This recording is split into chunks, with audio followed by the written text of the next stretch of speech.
இறைவன் மீது நம்பிக்கை வைத்தல், இறைவனை சார்ந்திருத்தல் அப்படின்னு சொன்னா இன்னைக்கு பலருக்கு புரியல. படைப்புகளை விட்டு விலகி படைத்தவனை முழுவதுமாக சார்ந்து நம்பிக்கை வைத்தல் தான் தவக்குல். இது 3 அடிப்படைகள் கீழே இருக்கு. ஒன்று, நடக்கின்ற அனைத்தும் நல்லதோ கெட்டதோ இறைவனுடைய புறத்திலிருந்து தான் நடந்தது, நடக்கின்றது, நடக்கவும் செய்யும் என்ற முழுமையான கல்வியை முதலிலே மனதில் ஏந்தி வாழ்தல். இரண்டாவது, அதன் மீது அப்படியே நம்பிக்கை வைத்து அவனையே சார்ந்து விடுதல்.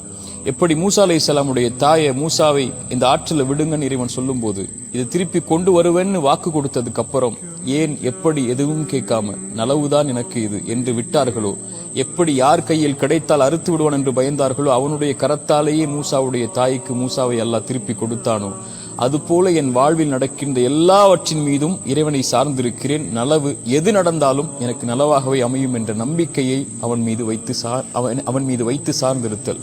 மூன்றாவது, அதில் முயற்சி செய்தல். எப்படி மரியம் அலைஹிஸ்ஸலாம் சோதனை வரும்போது அந்த மரத்தை பிடித்து ஆட்டுங்கள் என்று அல்லாஹ் சொன்னானோ, எப்படி மூசா அலைஹிஸ்ஸலாமுக்கு சோதனை வரும்போது அந்த கைத்தடியை கொண்டு இறைவன் மீது நம்பிக்கை வைத்து அடியுங்கள்னு சொன்னானோ, அது போன்று வாழ்வில் வரக்கூடிய பிரச்சனைகளில் முயற்சி செய்து அதில் வெளியேறுவதற்குரிய வழியை அவனிடத்திலேயே கேட்டு பெறுதல். இந்த 3ம் இருந்தால் வாழ்க்கையில் எல்லா பிரச்சனைகளும் எளிதாகும்.